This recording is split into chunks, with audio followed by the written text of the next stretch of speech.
Thank you all very much. Please be seated. Statement of publication, please. Take notice that this regular meeting of the Mayor and Borough Council being held on this 24th day of April 2023 has been posted and advertised in accordance with Open Public Meetings Act, Chapter 231, Public Law 1975. Roll call, please. Councilpersons Balca. Here. Conti. Here. Novak. Here. Anoha. Here. Roberts. Here. Zabrowski. Here. Okay, sounds good. Thank you very much. All right, with that, we'll move to the approval of prior minutes of the mayor and council. Can I have a motion, please, to accept the prior minutes? So moved. Is there, thank you. Roll call, please. Councilpersons Novak. Yes. Balca. Yes. Conti. Yes. Anoha. Yes. Roberts. Yes. Zabrowski. Yes. Okay, at this time, we have two proclamations for this evening. Our first is our Buddy Poppies proclamation, and I will read that at this time. Whereas the annual distribution of Buddy Poppies by the veterans of foreign wars of the United States has been officially recognized and endorsed by governmental leaders since 1922. And whereas the VFW Buddy Poppies are assembled by disabled veterans, and the proceeds of this worthy fundraising campaign are used exclusively for the benefit of disabled and needy veterans and the widows and orphans of deceased veterans. And whereas the basic purpose of the annual distribution of Buddy Poppies by the veterans of foreign war is eloquently reflected in the desire to honor the dead by helping the living. Now therefore, I, Victoria Kilpatrick, Mayor of the Borough of Saraville, do hereby urge the citizens of this community to recognize the merits of this cause by contributing generously to its supports through the purchase of Buddy Poppies on the day set aside for the distribution of these symbols of appreciation for the sacrifices of our honored dead. I urge all patriotic citizens to wear a Buddy Poppy as mute evidence of our gratitude to the men and women of this country who have risked their lives in defense of the freedoms which we continue to enjoy as American citizens. Can I have a motion to accept the mayor's proclamation? I move that the mayor's proclamation be approved on roll call vote. Roll call, please. Councilpersons Novak. Yes. Balca. Yes. Conti. Yes. Anoha. Yes. Roberts. Yes. Zabrowski. Yes. Okay, our next proclamation is for our 54th Annual Professional Municipal Clerks Week. That deserves some of what we have. Thank you, ladies. So our proclamation states, whereas the office of the professional, oh, my tongue is tied today. It's been a long day in the classroom. Whereas the office of the professional municipal clerk, a time-honored and vital part of local government, exists throughout the world. And whereas the office of the professional municipal clerk is the oldest among public servants, not you guys, though. not- It does come with age. Each year is 7, I think. And whereas the office of the professional municipal clerk provides the professional link between the citizens, the local governing bodies, and the agencies of government at other levels. And whereas professional municipal clerks, it's like a tongue twister for me today, have pledged to be ever mindful of their neutrality and impartiality, rendering equal service to all. That I say without an issue. Whereas the professional municipal clerk serves as the information center on functions of local government and community. Whereas professional municipal clerks continually strive to improve the administration of the affairs of the office of the professional municipal clerk through participation in education programs, seminars, workshops, and the annual meetings of their state, county, and international professional organizations, whereas it is most appropriate that we recognize the accomplishments of the office of the professional municipal clerk. Now, therefore, I, Victoria Kilpatrick, Mayor of the Borough of Saraville, do recognize the week of April 30th through May 6, 2023 as Professional Municipal Clerks Week, and further extend appreciation to our professional municipal clerk, Jessica Morales, and to all professional municipal clerks for their vital service they perform and their exemplary dedication to the communities that they represent. Thank you so much for everything you do and for your right hand.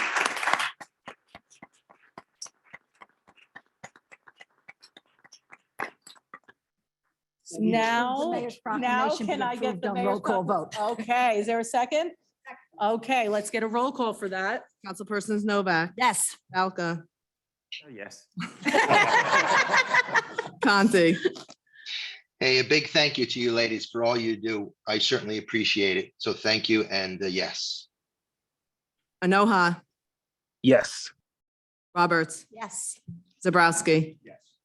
And now I'm going to pass this over for more work for receive and file. Thank you, municipal clerk. Okay, now we're going to move on with the remainder of our business. We have no reason for executive session. Is that correct, gentlemen? Believe so? We're okay? All right, we're going to move forward then with old business. So we have a resolution to be read in full. Is this accurate? Yes. Resolution 2023-100, resolution canceling appropriated American Rescue Plan Act grant, ARPA, no longer needed. Whereas the borough is canceling $2.2 million of appropriated American Rescue Plan Act grant to unappropriated grants, and whereas the funds are not needed for their original purpose, now therefore it be resolved by the mayor and council of the borough of Saraville that this appropriated grant be canceled to unappropriated grants. Be it further resolved that a copy of this resolution be forwarded to the chief financial officer for her records. This time I'll open to the public for any and all comments regarding this resolution only. Seeing none, and I see none on. Public portion be closed on the resolution. Move the public portion be closed on the resolution adopted on roll call vote. Is there a second? Thank you. Roll call, please. Councilpersons Novak, Yes. Balca, Yes. Conti, Yes. Anoha, Yes. Roberts, Yes. Zabrowski. Okay, so we also have the public hearing on the 2023 municipal budget. So we have a clerk's announcement for that. The 2023 budget approval and public hearing notice has been advertised in the Home News Tribune on March 31st, 2023, which gave notice of the date and time of this public hearing and put before the council tonight, the 2023 municipal budget resolution 2023-102. Okay, at this time, I will open to the public for any comments on the public hearing for the 2023 budget. Seeing none and seeing none online. I see no one online that wishes to speak. There's 11. Okay, I will entertain a motion then to close the public portion. So moved, I think, yes. Is there a second, please? Second. Thank you very much. Roll call, please. Councilpersons. Oh, actually, we only closed the public portion on that, so Yeah, we still have to we do have public, to, yeah. Okay, continue. Councilpersons Novak, Balca, Yes. Conti, Yes. Anoha, Yes. Roberts, Zabrowski. Okay, at this time, then we need to entertain a motion then to, No, I have to read a budget amendment in full now. oh, thank you very much, Jess. Resolution 2023-101, Borough of Saraville 2023 Budget Amendment. Whereas the local municipal budget for the year 2023 was approved on the 27th day of March 2023, and whereas the public hearing on said budget has been held as advertised, and whereas it is desired to amend said approved budget, now therefore it be resolved by the mayor and borough council of the Borough of Saraville, County of Middlesex, New Jersey, that the amendments to the approved budget for the calendar year of 2023 be made. Anticipated revenue surplus anticipated $4,760,000 to $4,810,000. Surplus anticipated with prior written consent of Director of Local Government Services, $4,760,000 to $4,810,000. Total surplus anticipated $4,760,000, $4,810,000. Miscellaneous revenue, section G, special items of revenue anticipated with prior written consent, Director of Local Government Services, other items, general capital surplus from $130,000 to $80,000. ARPA funds from $1.6 million to $1,750,000. Total section G, special items of revenue anticipated with prior written consent, Director of Local Government Services, other special items, $7,259,654.98 to $7,359,654.98. Surplus anticipated $4,760,000 to $4,810,000. Miscellaneous revenues, total section G, other special items, $7,259,654.98 to $7,359,654.98. Total miscellaneous revenues, $26,307,822.54 to $26,407,822.54. Amount to be raised by taxes, local tax for municipal purposes, including reserve for uncollected taxes, $36,110,790.99 to $35,960,790.99. Total amount to be raised by taxation for support of municipal budget, $38,083,507.88 to $37,933,507.88. Be it further resolved that two certified copies of this resolution be filed forthwith in the office of the Director of the Division of Local Government Services for the certification of the calendar year 2023 local municipal budget so amended. It is hereby certified that this is a true copy of a resolution amending the budget adopted by the governing body on the 24th day of April. Okay, at this time, I'll once again open to the public for any and all comments regarding the amendment resolution that was just read. Okay, seeing none in person and none online, I will entertain a motion to close the public portion. I move the public portion be closed and the budget amendment be adopted on roll call vote. Is there a second? Second. Roll call, please. Councilpersons Novak, Yes. Falca, Yes. Conti, Yes. Enoha, Yes. Roberts, Zabrowski. Okay, thank you all very much. At this time, we're going to move forward with the public hearings on the following Now we ordinance. need to now adopt make a motion to Oh, adopt. did I the- skip? I apologize. I got ahead of myself. Yeah, Yes, so at this point now, we need to have a motion to adopt the 2023 municipal budget and resolutions. That's under number 2023-102. So moved. Is there a second? Second. Okay, roll call, please. Councilpersons Novak, Yes. Falca, Yes. Conti, Yes. Enoha, Yes. Roberts, Yes. Zabrowski. Yes. Okay, ladies and gentlemen, now we can move forward with our public hearings on the following ordinances. Ordinance number 08-23, Jessica. An ordinance amending and supplementing Chapter 13 of the revised general ordinances of the Borough of Saraville to amend Section 13-11, permit dumping and fees. At this time, open to the public for any and all comments regarding this ordinance and this ordinance only. Seeing none, I will entertain a motion. Public Works Committee, Councilman Conti, please. Can you hear you? Is he gone? You may not be able to hear us, but we can go on to. I make a motion that, is it all right if I do? Yes, of course. I make a motion that the ordinance be approved on roll call vote and for a public hearing to be held on 4/20, oh, that's today, and advertised according to law. Is there a second? Second. Thank you very much. Roll call, please. Councilpersons Novak, Yes. Falca, Yes. Conti, Yeah, I'm a yes, and thank you, Mary, for doing that. I cut out for a second. Yeah, no problem. We'll take care of it. If you cut out, we got you covered. Thank you. Enoha, Yes. Roberts, Yes. Zabrowski.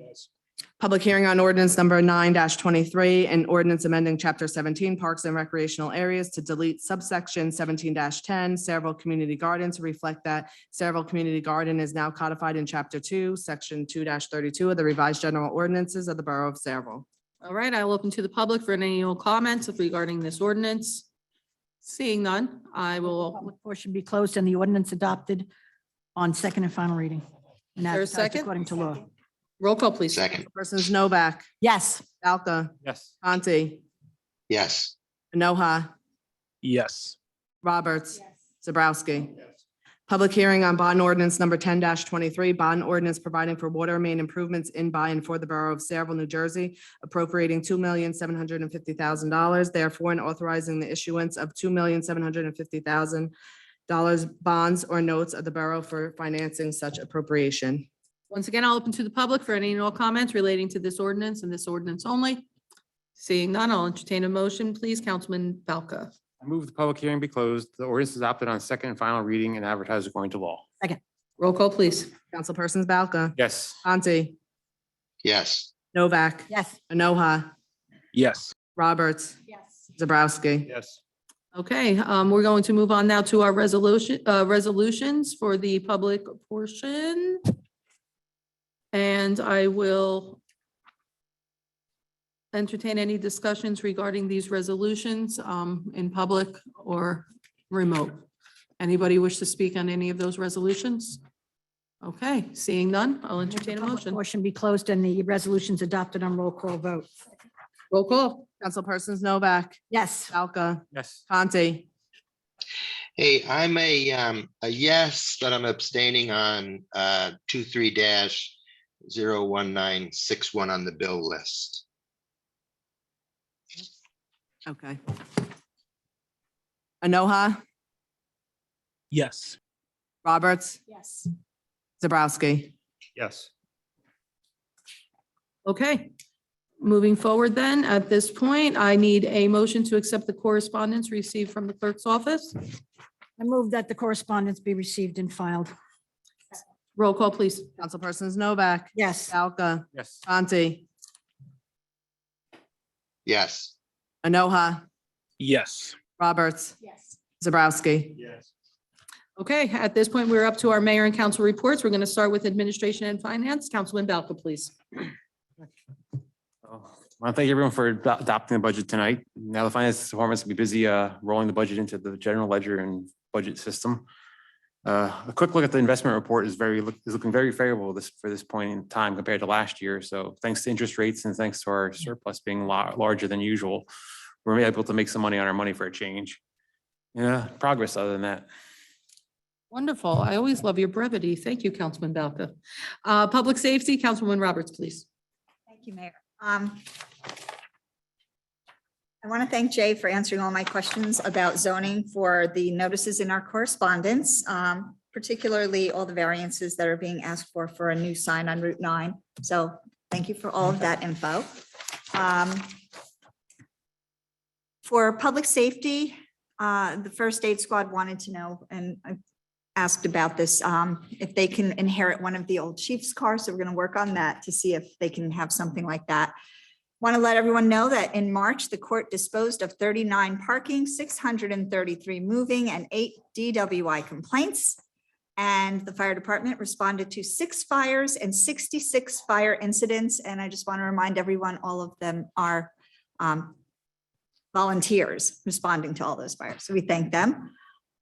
Last week was local government week. So you may have seen on our homepage and through social media, some of the things that our municipality does as a whole for each department, which was represented. If you haven't, you can go to the Facebook page for the Borough of Sayreville and you'll see some of that on there because there's a lot that goes on. And I do want to, I did go to the planning meeting because they were talking about the master plan. They were discussing the draft of the master plan, which will be the plan for the borough for the next 10 years. There's a lot to unfold and unwrap in there. So the master plan is just the first part. The next step then is a land use plan, then zoning changes potentially, and potentially zoning maps. So it was very informative and enlightening. And I would encourage anyone to go to that because it's truly important to determine how we're going to develop Sayreville for the next 10 years and in the future. And just the one thing that I thought there was way too much on in there is a lot of climate and environmental justice and a lot of power stations that need to be put into place. And one of the comments the chairman made was about having power outages in certain neighborhoods still and putting so much emphasis on EV charging stations. So that was just something I thought was worth noting here. Thank you very, That's enough. thank you very much. I will ask though, Councilwoman Roberts, because I noticed this within the last couple of meetings. I'm very grateful for the fact that you do attend the planning board meetings. However, in this particular portion of our agenda, you should be reporting on public safety and allowing Council President Enoha to report on planning and zoning. If you have any additional comments after his report that you would like to add, I would then humbly request that you make those comments after his report. Thank you. I apologize. I will do so. I just thought that during this time, I needed to get out what I thought was important to say, but if you will allow me that opportunity to speak and add things afterwards, I would appreciate that. Yeah, no, that would be great because quite honestly, I want to be able to make sure that as the liaison, he has an opportunity to also put that forward. But of course, at any time during our liaison reports, the council can chime in, okay? Thank you for that, though. And again, continue to attend those planning and zoning meetings. We're going to move forward now with Public Works. Councilman Conti, please. Thanks, Mayor. You're gonna love my brevity I today. bet. I can't I- imagine that you might have something more exciting to do right now, but So I've been out of pocket for a few days at this point, so I need to catch up on some reports and some activities. I know Shade Tree had a lot going on, and Public Works as well. They're doing their normal things, but I'm going to simply report progress at this point, and then at our next meeting, if I've got to run through anything, I'll add it at the next That's- meeting. So thank you for that. Not a problem. Very good. I do appreciate that brevity. Enjoy. Recreation, Councilwoman Novak. Thank you. Yes, the past few weekends have been extremely busy. We had on the weekend of the 15th, due to Easter being late this year, we had our grand openings of Little League and the Athletic Association at the same time. So the council people kind of split up. Some went to the AA, some went to the Little League. I went to the Little League. It was just wonderful to see all those kids. And after that was over, I did run down and I saw the first game at the Athletic Association. First of all, we had nice weather. That was really great. But just to see all of the kids, it's absolutely wonderful. Then this past weekend, even though the weather seemed to hold out, it was really kind of nasty. I was pleasantly surprised to see the amount of people that showed out for Earth Day, the amount of kids and adults that were out there between the Boy Scouts and the Police Junior Academy. They collected 71 bags of garbage from Kennedy Park. And I won't get into, Elise gave me a full report on exactly what some of the things were really strange that they picked up, but she was happy to report there's very few plastic bags anymore now that ShopRite is not using plastic bags. Also, Shade Tree was there, even though they will be, this coming weekend, they will be at the senior center giving out seedlings. They were at Earth Day also giving out seedlings. All of the people from the town, from the municipal workers to the volunteers just did a fantastic job. And then also on Saturday on Earth Day, I got the pleasure of going to the AA field, and it was a combination for Marissa Klein and her 9U softball league. They painted friendship rocks, and they're going to be distributed around the town. It was also part of her bat mitzvah project. And Pride Landscaping, our past councilman, Jeff Pulowski, donated the rocks. And if you see, just for me, and maybe if you see any of these rocks, if you could just take a picture. I don't know exactly when they're going to be put out because the parents wanted to seal them so the paint would not come off in inclement weather. So if you see it, just, oh yeah. Elise has a bunch of stuff on the back table for Earth Day. These are really cool. She gave them out on Earth Day, but they're here too for any of you to pick up. These are sunflowers. You just plant the whole pod. There's also some balls back there. And I don't know what else she has. What? Oh, pads and those pads are really great for making out shopping lists. And other than that, Mayor, progress. Thank you very much. Let's move forward with Water, Sewer, and Environmental. Councilman Zabrowski. Thank you, Mayor. I just want to add also for Local Government Week, we had coffee with the council at the Bomber Cafe last Thursday. I want to thank everyone who did come out. What a wonderful enterprise that is in our town. The environment was completely inviting, and I tip my cap to to those that are working there, as well as the supervisors and the staff. It's just tremendous, and I encourage everyone to go out there. Finally, as far as water and sewer, and this is the last time I'm going to bring it up, fire hydrant flushing continues to mid-May. Please check social media to find out if your street is being affected or not.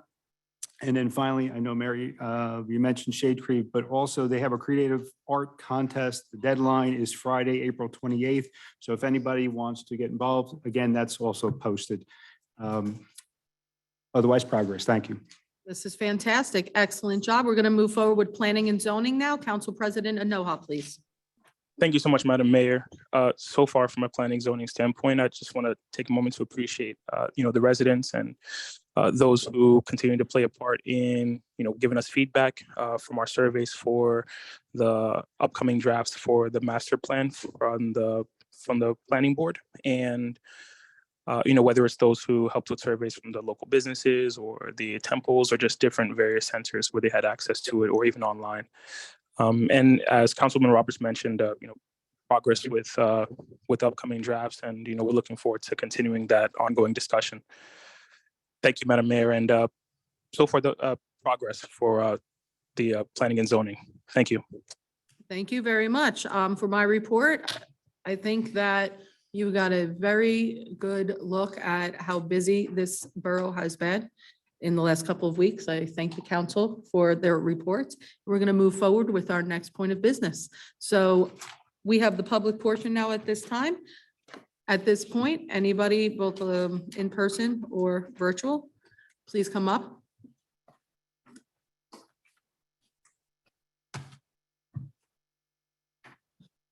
Our beloved historian. Good evening. Frank Terzino, 32 Canal Street, our town. President Historical Society. Have you seen the museum? I have seen it. I pass it every day. Isn't it great? It looks amazing. Oh, it was definitely way overdue. And you guys did a great job. I just want to start from the top here. I was walking around January, February. I said, this place, we got 50th coming up next January, 50th years as a historical. Building looks crappy. So I called Freddie from DPW. Freddie got a hold of Danielle. Before I knew it, contractor we were walking around, we pointed stuff out. He visited, got an estimate. The work was completed in 6 or 7 days. They took the shutters off, they bleached them, they power washed the whole building. They sealed cracks and wherever needed. And I just want to thank everybody from Freddie and Danielle in the office. I guess Denise, you probably signed the check. Glenn, thank you for your support. Jay, thank you. I don't know if you did anything, but thank you anyway. It's always good to thank Jay. Just Absolutely. I want to thank the mayor and council for approving the paint job. It was definitely needed. And we took the bushes out front because good thing we did because there was some damage. The big window in the front was starting to rot. We caught it in time. They epoxied it, painted 3 or 4 coats, put some brick together. And in the future, we're going to put some new bushes, bushes or shrubs. We're not sure what we're going to do yet. Shade Tree Commission is going to help us out. And I think in front of the window, we're going to have some kind of a plaque or monument to recognize our society of some sort. We don't know yet. That's what we're going to do, hopefully by January. Let's see, the shrubs. Again, thank you all very much for doing that. And while I'm here, we have a couple events coming up real quick. Can I ask you a question? Did you get someone to touch up the sign? I know that you were looking for somebody to do work on the Historical Society sign. Did you end up finding somebody to Yes, do we have that? Chris. Chris is we'll meet him Wednesday. We're gonna spice that up a little bit and hang it back up on a wall. Perfect, because that will be just that finishing touch. Looks Yeah, great. Yep. We're waiting for people to where is it? And they're gonna pop it up there. It's gonna look really, Chris does good work. Yeah, that's great. I'm glad. Okay, continue. I apologize. That's okay. May 20th at the VFW, it's a ticketed event in conjunction with DV Tenacious, their Atlantic Rec Crew Salvage Company.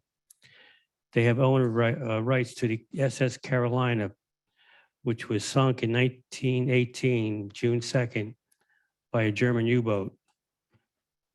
To have a presentation, we're going to have guest speakers, food, refreshments, trick or tray, artifacts.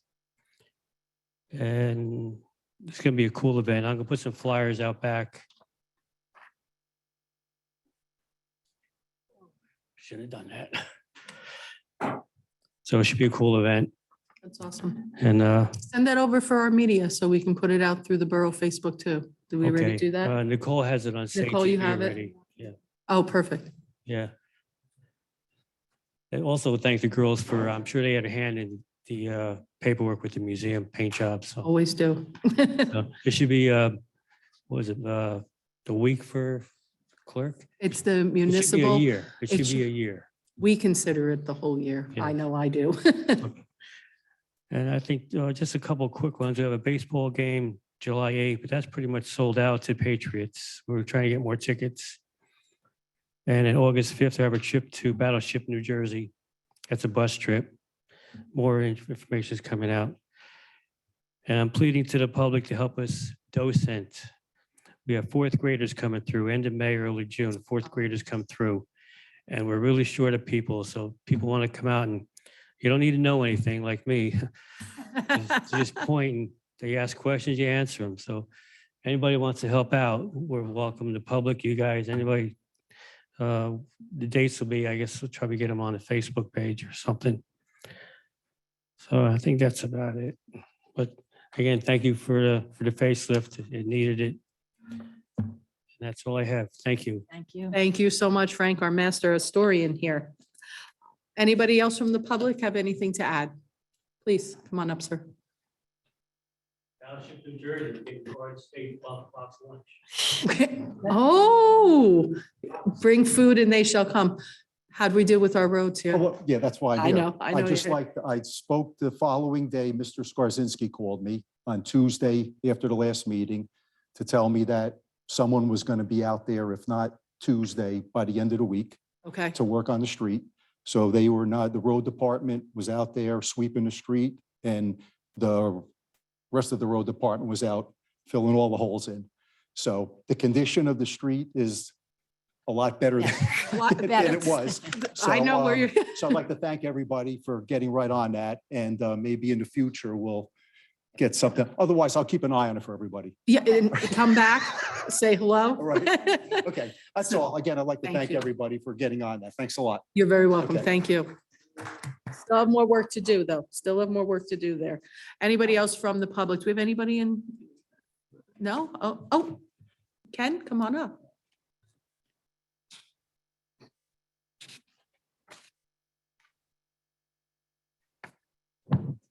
Thank you, Mayor. Ken Olszewski, 108 North Edward Street.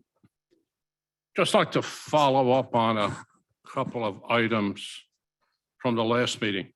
I brought up a threatening letter that had rumors been circulating around town, and Mayor, you were kind enough to speak on it.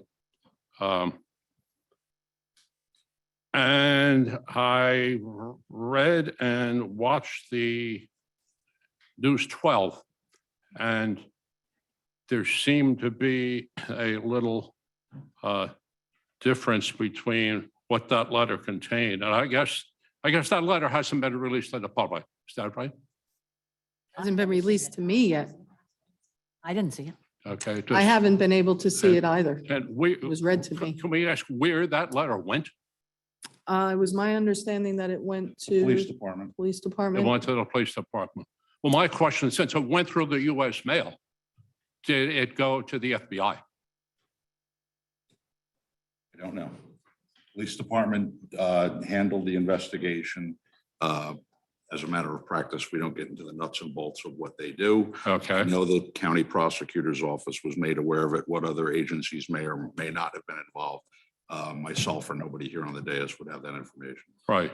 I'm Well, wait, just curious. I was told it was sent out for processing from a higher authority, which I believed was the FBI for forensics and It may fingerprinting. vary, I don't know what agency. Okay. Okay. And I think comments from you, Mr. Skarsinski, said it wasn't actually a threatening letter. I think some people answered. Did anybody on the dais read that letter? I had it read to me. You had it read to you.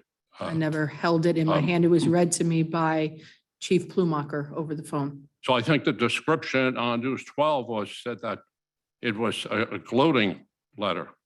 Well, let me give you my opinion, but if anybody wants to comment on what I've said so far. First, I'd like to give you my opinion and to tell you this, the great clutch hitter of the New York Yankees, Reggie Jackson, one time said, opinions are like noses. Everybody has one. I can't give a hell of a lot of an opinion because I didn't see the letter, obviously. However, when a sitting councilwoman was murdered, execution style, I would think any correspondence, if it related to that, would be a threatening letter. And I'm concerned about the residents of this town. And you know, there hasn't been much follow-up on anything. I don't remember how many press conferences there were after the councilwoman got murdered. I just can't remember how many press conferences. Were there 3 or 2 or was there 1 even? By I whom? think there was 0. There was 0. It was 0. Okay, it was 0 on a press conference. I remember when they had the murders out in Idaho, they had several press conferences. And don't get me wrong, I fully understand that you don't have a press conference and go through all the nitty-gritty details. Some of that belongs to the investigators.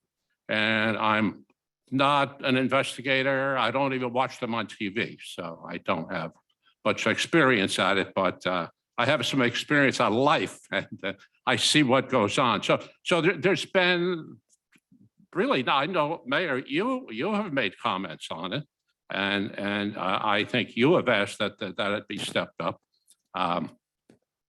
But it just seems a little strange. I don't know if there's any comment that whether in fact it was a threatening letter and what, if anything, is ever going to be released to the public on it. I just find it, you know, a little bit of a secret type thing, kind of, and everything can be categorized as under investigation. I know that, and that's a good way to say, well, the public doesn't really have a right to know anything.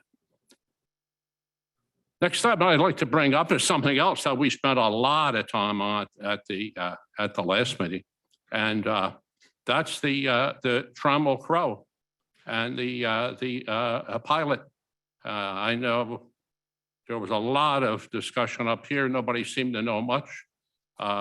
We obviously didn't know much in the audience, if you don't know much.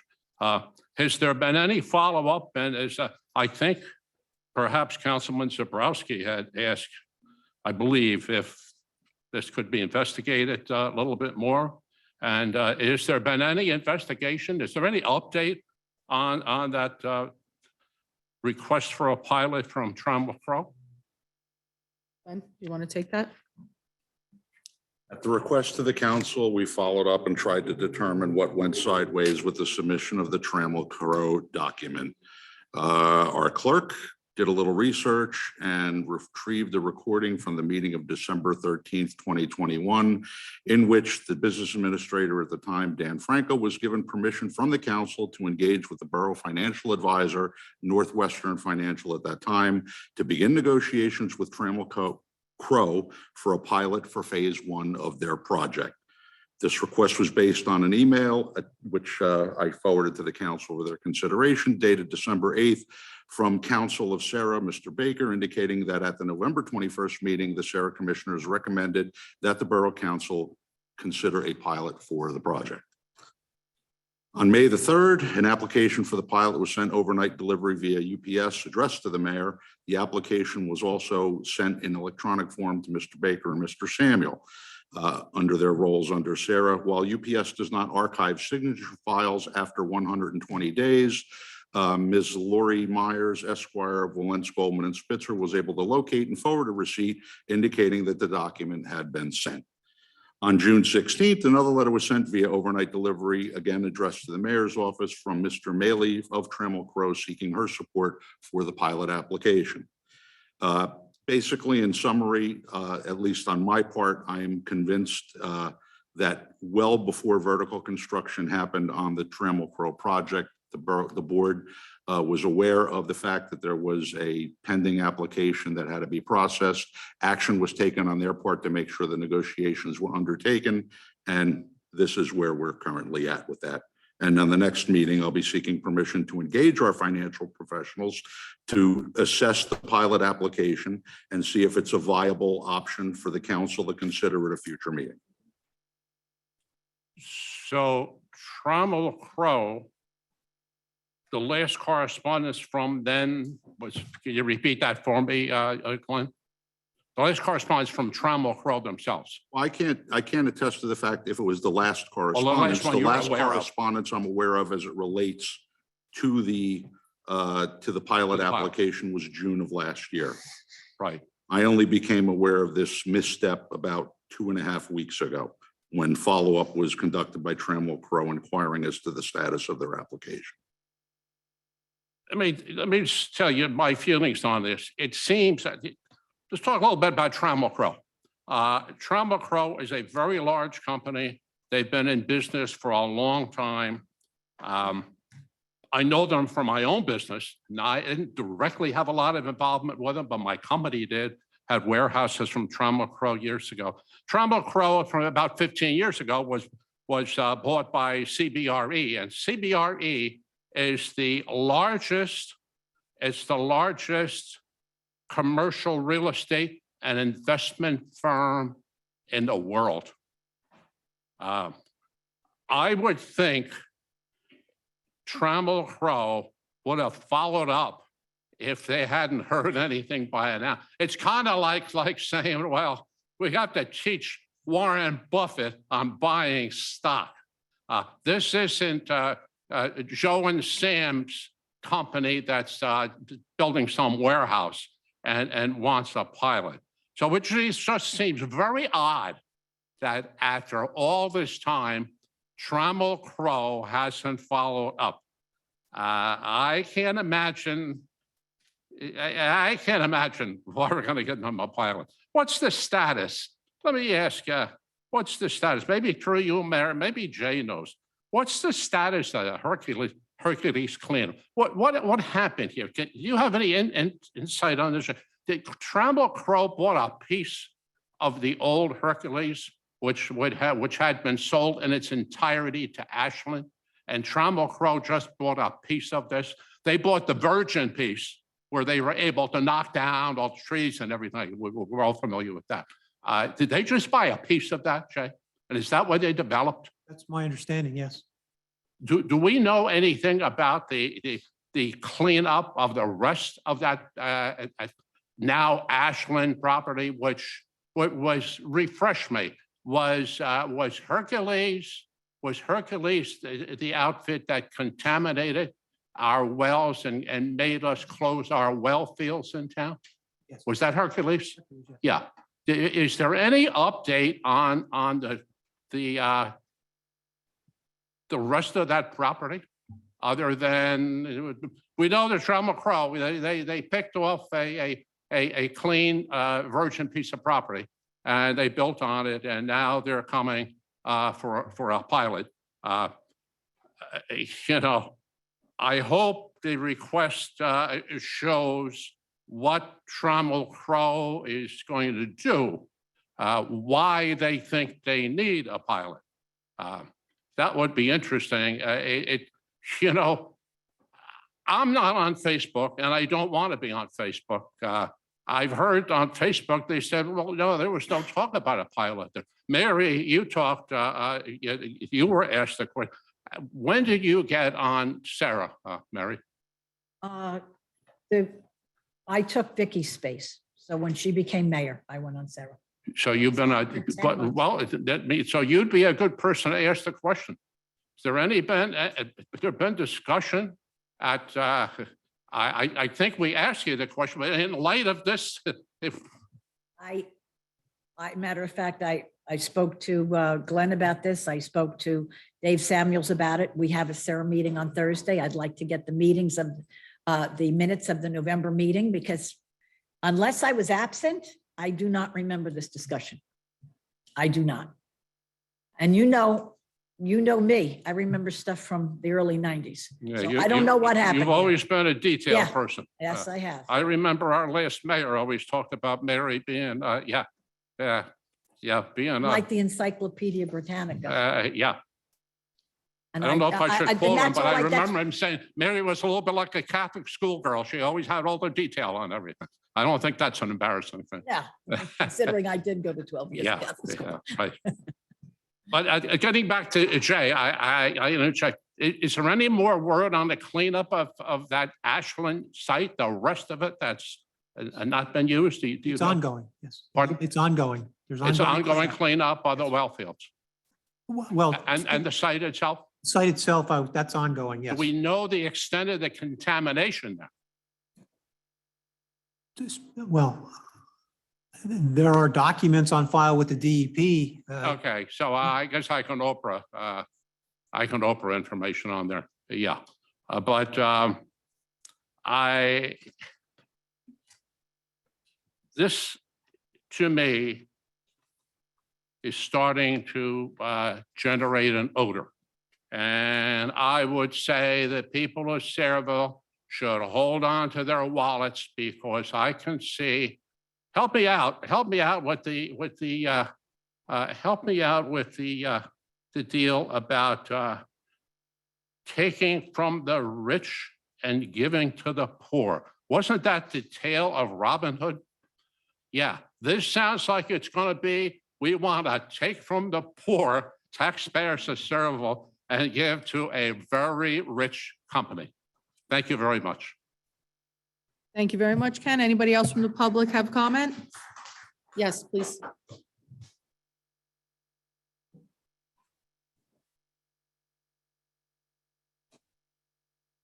Hello, welcome back. Haven't seen you in a while. Yeah, I'm online sometimes. Allison Hornbeck, 7 Driftwood Drive. I too would also like to go back to something that was said at the last meeting and many meetings and by the people of the public. I had sent an email earlier this morning. What I was thinking wasn't true. Mary got back to me. Thank you so much. So then I asked another question. So what I want to know, can we just once and for all clarify why there isn't a forensic accounting regarding anything that Tom Palando has touched in his whole entire tenure? Because Mary, your last thing was there was no responses to our request for forensic accountants. Can you clarify that? Like, who is our request? We sent that RFPs. That's called request for proposals. We advertised for it. Wanting people to, see what we wanted and say, say, I'm willing to do this. Right. No, it was just. We don't send it out. No, you just Advertise it. on our league website, our website, and in the Home News Tribune and Star Ledger. And there was no. And there are no takers.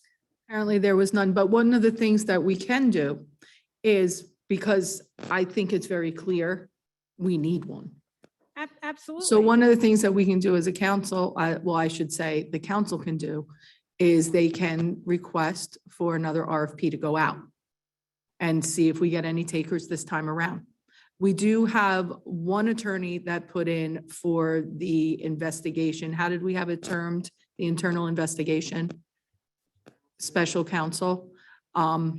I was just doing a little bit more research on that particular firm because we only had gotten one. So some of the conditions within our RFP was that they could not have had any dealings with the borough for at least 10 years and so forth. One of the things that I've learned is to try and research who these attorneys are, where they've worked so Right. far. And I know you want to keep it in Jersey. Is that the issue? Yeah, so we do have this one that did put in. I'm pretty much ready at this point, just from the work. I try to find out who they are, who they work for, whatever. I'm pretty confident that this particular law firm does not seem to have any connection to anyone, but that's only with just my little bit of research. I held off on bringing that to the council. I don't know if anybody else has done additional research on that firm, but I do think that it would probably be in the best interest for the council to request that another RFP go out in reference to a forensic accountant to come in and take a look at what's been handled. So if So there's if you- anybody so bold as to do that on the council, that would be my recommendation. So if you put out another RFP and there is no takers, do you, not knowing how the government hierarchy kind of works, do you then go to the county and say, hey, county commissioners, can you help me out? I don't know, like how, I understand he was on the zoning board at the county, whatever. But who do you go to? Like when you need, like if you have a boss at work and you say, hey, I need help, like who do you guys go to? Like, are they just gonna leave us hanging out there? I mean, the cloud that hangs over this town right now is so bad. Oh, it's not a And cloud. guys, like, That's- if you're up for reelection, you good luck, because the feeling right now, especially if you're a Democrat, and I don't want a one-party system, but that's what's going to happen. And he has tainted this town so badly. And there's nothing, come on. So who do you go to if you don't get? One thing I mean, can I ask you as our attorney to research if there's any other additional avenues that we can go to? Because every single day, I feel like there's a whole new disaster, a whole new tangled web, a whole new something we didn't know about that suddenly came up that has to be investigated, has to be looked at, doesn't make sense. And I don't think it's going to get any better. Please, the whole Trammell Crow. I mean, that's a big elephant in the room too. Come on. We're not stupid here. We're not dumb. The public isn't dumb. We see the writing on the wall. We know exactly. When even just reading, so there was a 14-count indictment against Thomas Polando, alleges that as party chairman, he directed several council candidates' campaign funds to be used to pay for personal expenditures. So we talking pay to play? All right, so who was the council person's, like, does anybody see the indictment? As a borough attorney, did you see that indictment when it No, I was? haven't seen it, but I can tell you that sure, there's additional investigations and other law enforcement work going on that none of us are aware of, but I'm sure there's people looking at stuff. Now, the mayor asked me about the special counsel to investigate different activities, and you could certainly rebid it. I don't know. I didn't closely look at the last RFP. I'm not sure. Was it clear enough? Was it just, Jess said it was distributed properly. It's online, it's in the newspaper. So there's a lot of law firms in the state. I'm surprised nobody We're in New Nobody was Jersey. looking for I know, another job. exactly. So maybe that's, if the council decides to do that, maybe a better chance next time. Yeah, And so because one you of the have- things, because you're right, you weren't here when that was initially drafted and put together. Jess, would you just send over to Sean what the last two RFPs look like? Sure. And I'd like your expertise on that particular write-up. And maybe there is a way that maybe there's something that was too restrictive within that language, or maybe there's some other way that we can advertise in order to gain the type of professional that we need here. My concern is this, it does take time. The RFPs then get drafted, they get publicized, then we have to wait for a certain amount of time to receive them. And I just hope that if this comes through and I'm not here, that the investigation will go forward, because if not, Well, I think the public's going to have to demand it. they're gonna have to demand it or get really big shovels, because there's an awful lot of fill in the blank that needs to be Yeah. uncovered. Yeah, I mean, it was really odd. The beginning of February, I was talking with somebody and we were talking about the ELEC website, because we were talking about donations to, different people in town and the parties and all. And it was very strange because in February, early February, there were 32 donations made from one person to the Sayreville Democratic Organization. And if you look there today, they're all gone. And the explanation was, oh, it was a glitch. 32 $1,000 donations in early February. I printed it. And if you go there today, they're all gone. So was it a glitch, or is there some kind of influence being played because, you know, the LEC is now being underfunded? You know, there isn't going to be a whole lot of transparency moving forward. So. Well, I will say that the indictment is a public document, so you can get the Right, you have to go to details off of that. courthouse. Yeah, I think there are different websites though that you can also get in. I know in New Jersey courts, you have to have yeah. access to criminal. If I may, Mayor, I just Yes, want to of point course. out that the governor just signed into law a bill that is, I believe it's called the Transparency in Elections Law. Whether you like the bill or not, one thing about it is certain, is it reconstitutes the board that oversees ELEC. In the past, for the last over 10 years, there was no quorum on the board, so they didn't have enough members to make decisions, to have investigations, or to take action. This new law has appointed new commissioners to that body. And the bill does other stuff too, which is controversial in terms of making it easier to vote in some cases and things like that, increasing campaign contribution limits. Some people thought that was a bad idea. You shouldn't be increasing money in politics. You should be, but aside from all that other stuff, now you're going to have a functioning board for ELEC complaints, which is probably a good thing. So. we could- Yeah, because I mean, to a glitch for a 32 line thing is kind of concerning. Because it was $32,000 all in the same day. But no, please, we need to, you know, if South Jersey, somewhere near Philly, somewhere not near Middlesex County, but something, because it keeps being brought up again and again, and we can't, like, I've been here pretty much my whole life, and I don't even want to say, you know, that I'm from Sayreville anymore. It's embarrassing. It really, like, we're a joke. We have to get this past us, and everybody needs to stand up and say that what happened was wrong. Because I mean, it was John Kennedy that said, you know, the only thing for evil to persist is for a few good men and women to do nothing. We have to do something, because we can't just sit in silence. And I'm sure that's what they're hoping that we do, but we can't. So please, you know, I really hope that this moves forward, and I'll just keep, you know, I'll come up and talk, and I know other people have come up to say the same thing. So let's just keep at it, because it's too important. You know, this is our town. This is my tax money. Of course. This is, you know, this is really important. And then on another note, if it ever crossed your mind, could we just disband Sarah? Can we just be done with it? I just, you know, seriously, like, they have a meeting on Thursday. You've asked over and over again for them to come into the chamber so that it can be online. But you Nothing. guys are the borough council. You tell them what to do. They don't tell you what to do. I don't understand. They're not holding hybrid yet, are they? Are you holding? No, Oh, it's then- not, it doesn't say hybrid. But this room is set up fully for hybrid if necessary. I mean, we went through it. I mean, I can't be any more. You see it. You see it. Come on. I mean, you know, it's for somebody to serve on the Sarah board for 23 years. I'm sorry, it's time to go.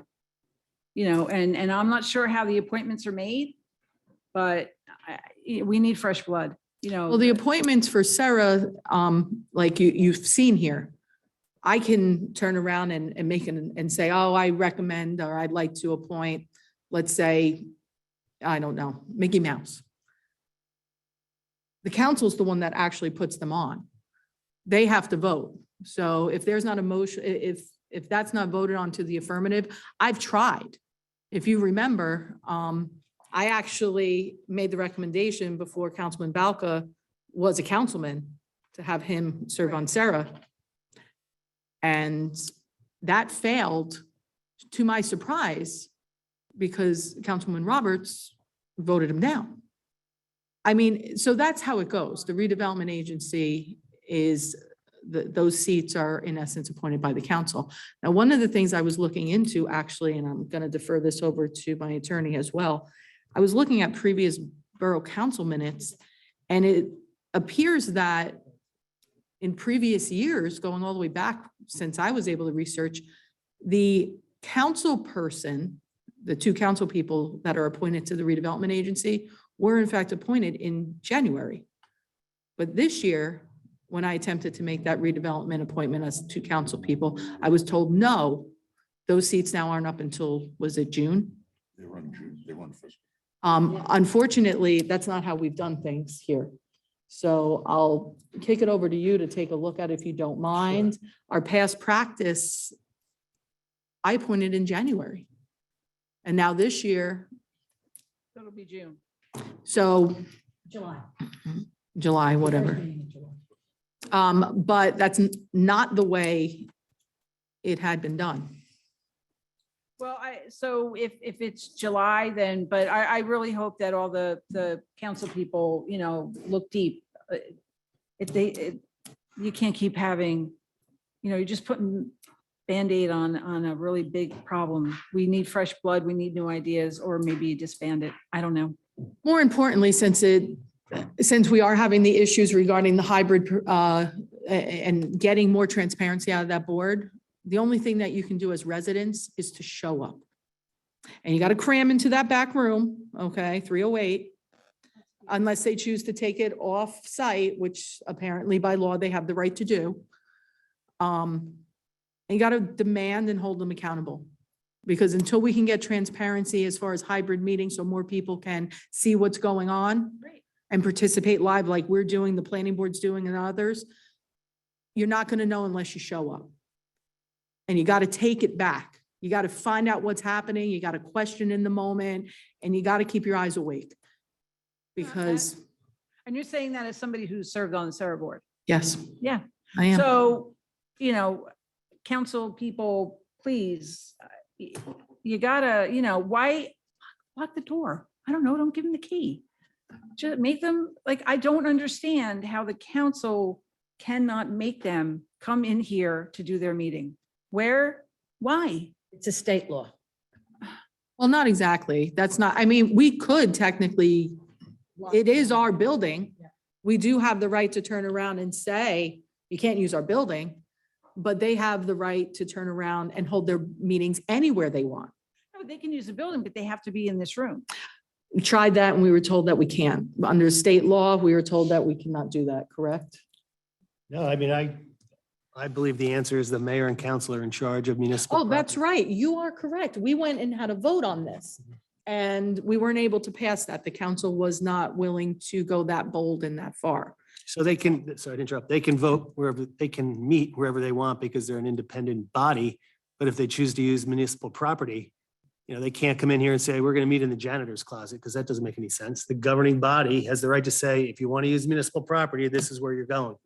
And Yeah, we initially suggested that the only room we make available to them is the council chambers, right? And I think it kind of boiled down to probably Councilman Zabrowski and a few others that didn't allow it to get through so far. So unless we have a changed position, that's where we are so far with it. You are correct. I misspoke. That's right. I did forget that there was a vote. We do have the authority. Well, the council has the So authority. far, majority of the council, their motive is to make sure that, Sarah is having their meetings to their convenience and not the convenience of the public. That's where we are so far as a council, unfortunately. Well said, Council President. So because they don't serve the public? Question mark? Because it's not their motive, then that's how I see it. At this It's present not time, their the motive. planning board and the So zoning board are not hybrid, correct? They are hybrid. They're hybrid. Yeah. The planning board and far. zoning board are hybrid. Thank you very much. I appreciate your work on that, Council President Anoha. And the planning board and the zoning board have been operating very, very well, correct? There was no issues? And their agendas are online, unlike Sarah's. Yes. Right. You can't see an agenda. So, So that kind of goes to the point of, so far as a council, our current position is that we want Sarah to be as comfortable as possible and not necessarily factoring the comfort of the likes of yourselves and other residents. So, it is unfortunate, but hopefully we can work towards it. And if there's a different view of some of the council members now, then maybe we can get something done today. But that was the current status from our last conversation on the topic. Right now, what's frustrating is that when the redevelopment agency holds a meeting, and if you are not there in public, then to see what's going on, and if you want documents or want to find out what's been disseminated, but you've got to send in Oprah requests. You have to turn around and jump through hoops in order to get information. Now, we could eliminate that very easily, just like the planning and the zoning board. The redevelopment agency can hold their meetings here in the light of day with a whole entire set of pews here. We've got cameras, we've got hybrid, we've got computers, we're giving them everything.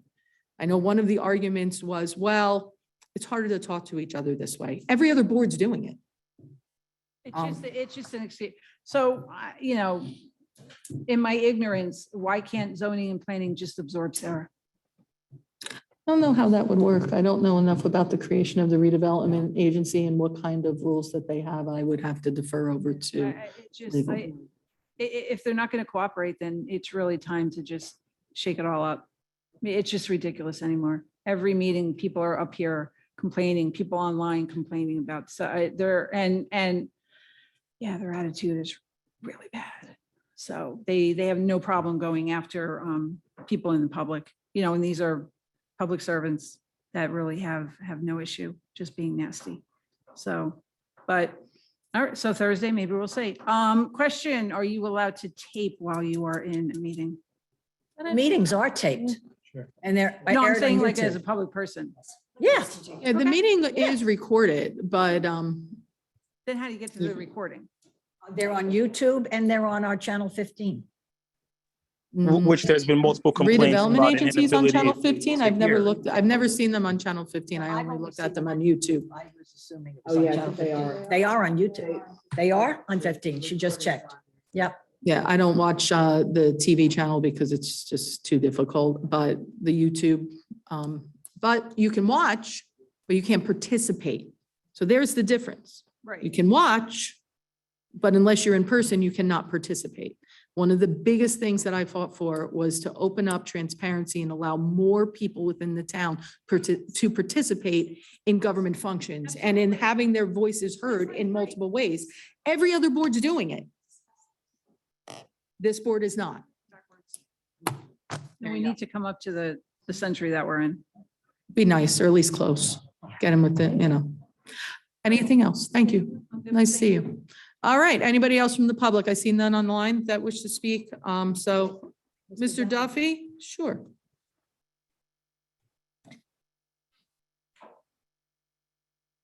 Window back? Okay, I got you. I can Bob see them. Duffy, 111 Merritt Avenue. On this pilot plan, Sarah voted on it and then it has to go to the council. Am I correct? Want to go back over what has already occurred? Sarah recommended that the Okay. council consider a pilot. Right. The only body in the local government that could approve or disapprove a pilot is this Okay. council. Okay. Is there a time limit on that? The council does not vote on it, say in 90 days. It goes away. To my knowledge, no. no. It's the applicant's obligation to file prior to vertical construction, which based on what we've been able to Okay. recover did occur. Now, if the council decides on not hearing it at all, are they liable that they have to hear it? I Or they know. don't have to bring it up at all? I would have to pass that to the attorney, defer to the attorney. I'm just saying, 2 years ago, they got the application in, suppose, 1 year, and nobody on the council has voted on it or it hasn't been brought up. So, does it stay open forever? The question, Mayor and Mr. BA, is whether or not the town is liable or could be liable. And the answer is you can never anticipate whether or not you're going to be sued. So the developers certainly can sue you, me, anybody they want. However, I don't believe the town has any exposure. They chose, or by act of omission or overtly, they have not taken it up. The buck stops here. The governing body did not approve of the pilot, so there's no pilot. If this developer wants to sue the town, they can certainly do that. I don't believe the governing body's made a decision yet about whether they're going to go forward with it. But to answer your question in the streamlining it, I don't believe the town has any So if the exposure. council doesn't bring it up at all, it just stays there forever. Which stays in limbo. Oh, that's an interesting question. Do you have to accept the application for I consideration? would think you don't have. I think we're really in the Beyond weeds on that, this. The yeah. town gets an application. If they don't act on it, it's not an approval. If they act on it and say no, that's not an approval. If they act on it and they approve it, that's an approval. Right. Gotcha. But I think you're a little bit in the weeds there, Mr. Duffy. I don't think it's Okay. necessarily I just- important. I just thought there was a time element to that, Yeah. you know. Think. Well, there are ways, though. One of the things that's interesting with some of the literature that's been passed to me under municipal government laws and so forth is that towns can adopt, municipalities can adopt their own ordinances with terms and conditions in relation to pilot agreements. We currently do have something on the books. I know Councilman Zabrowski, you've been hard at work already researching and looking through what we currently have.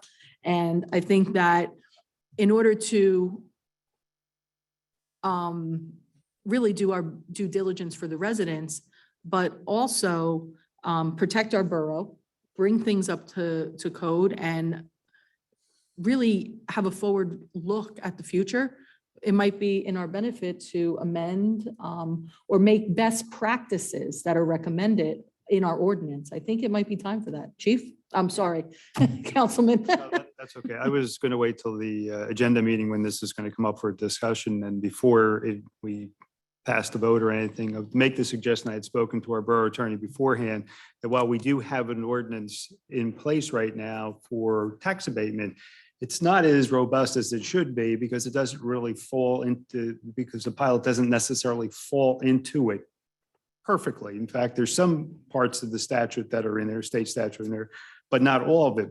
My suggestion was going to be, and I'll bring it up at the agenda meeting, is that we look at this, our current borough ordinance, and bring it up to date to modify it to include protocol for a pilot, not only giving it the procedures of what we should follow, but also the ancillary issues of auditing, of what the reports are brought back from us from those that have the pilots each year, and how do we audit those to make sure that they're paying their fair share as well. And we So do it's, have an issue with that right now with one of the pilots that was approved.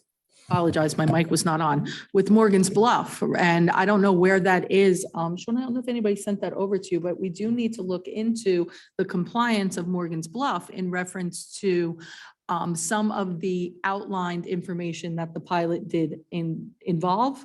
We believe that there may be a breach or a violation in that, so we need to look into it in order to see if between the raising of rents and the way in which they're handling contracts with the residents that are living in there, that it's being done appropriately. And if it's not, we might be able to have a mechanism in place where that pilot is no longer issued, that we can terminate that pilot. So this is something that was brought up quite a while ago. I think that Councilman Zabrowski is 100% correct in taking a look at our ordinance. There's in essence best practices that are put forth by the state when it comes to municipalities considering pilot or tax abatements. Our ordinance is absent of that. And I think that it would do us all a good bit of justice to make sure that we're protecting ourselves through our own laws. Well, not in the future, in the past days, years ago, Piscataway was a big proponent of that.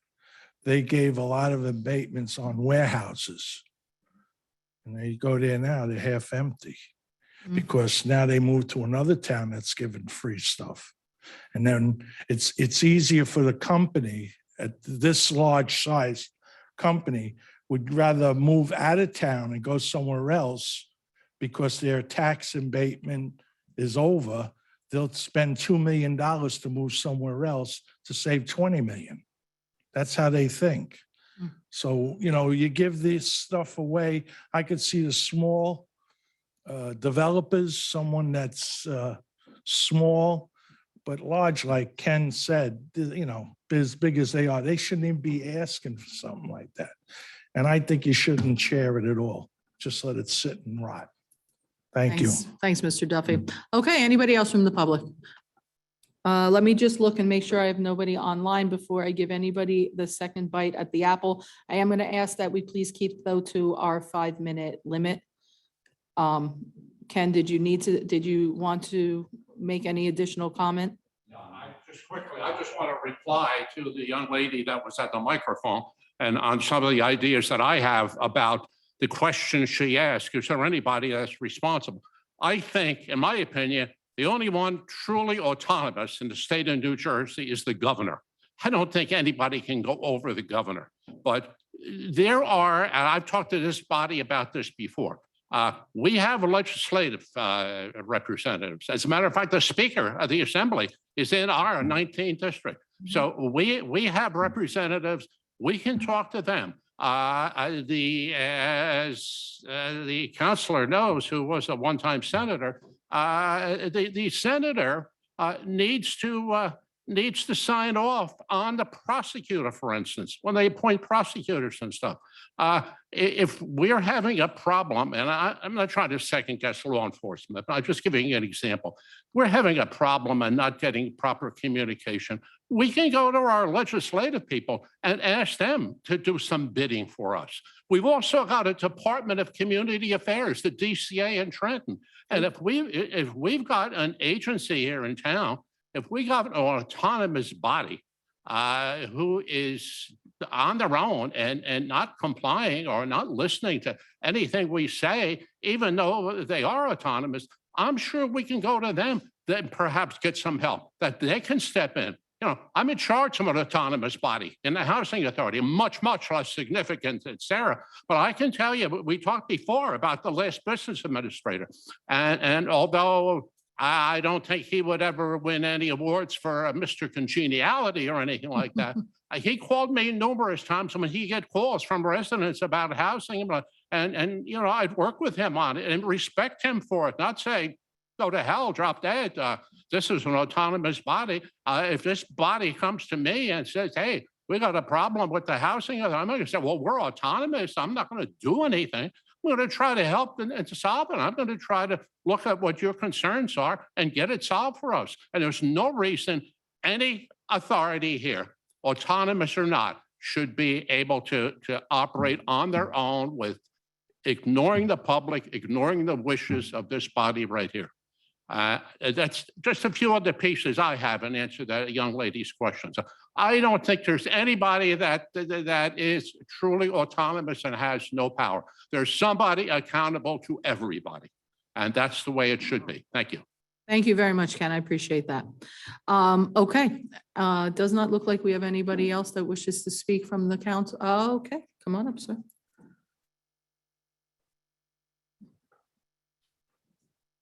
I will say this though, Ken, and you are 100% correct, that the council should be able to decree in order to, force at least the hand of hybrid and in-person, but this council did not go that far with the redevelopment agency.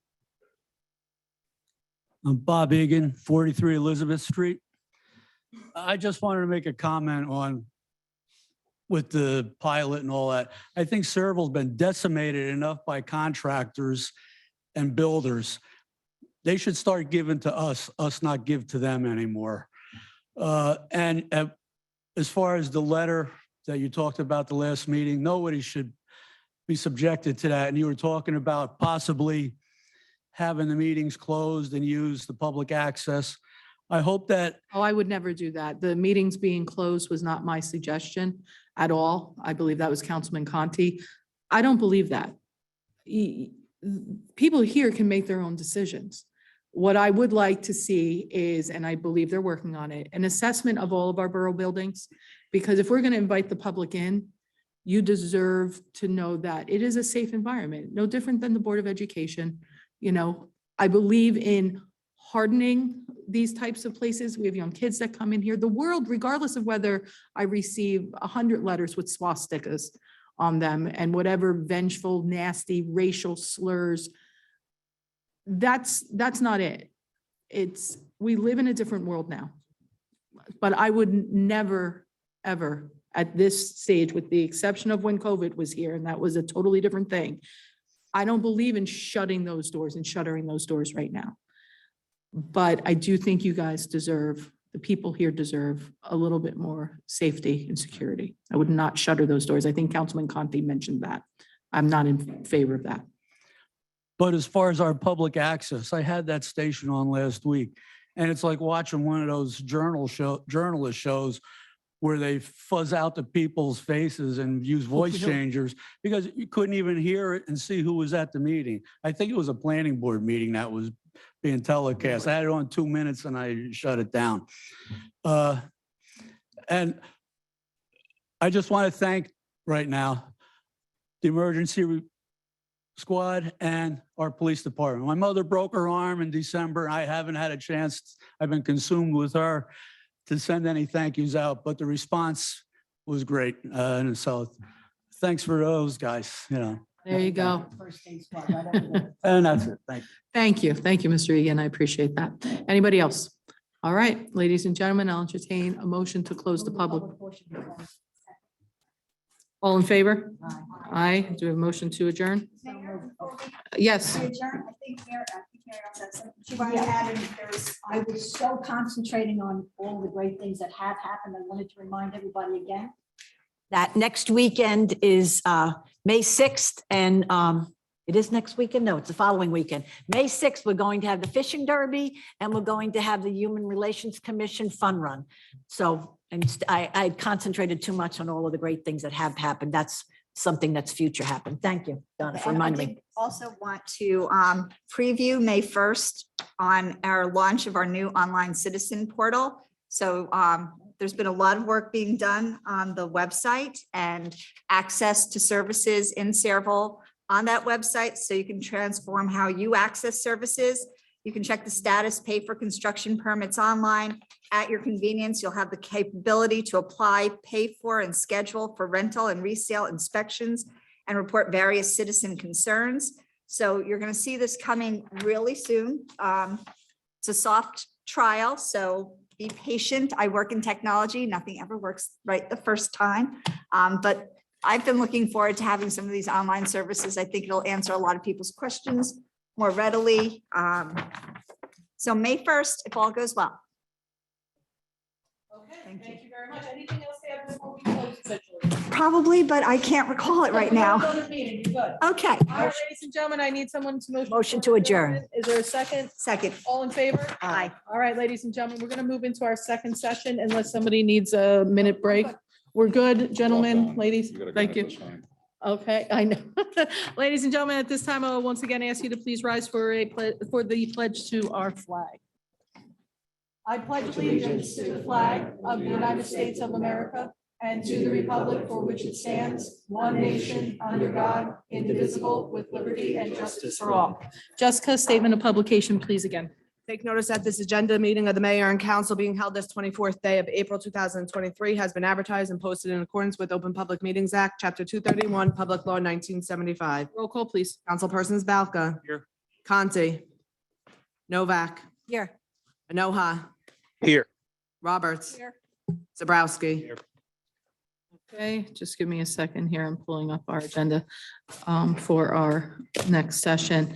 All right, general discussion. We have administration and finance going first. Jessica, you're on. Authorization to renew all current liquor licenses for the year 2023 to 2024 licensing term, pending the filing of all fees and paperwork. Police Department does not have any issues with regards to these renewals. Reso needed as stated. Yes, request received from Garden State Deli and Catering to rent the concession stand at the Buchanan Park Boat Ramp annually from March 31st to November 1st, or permission to allow a food truck near that location.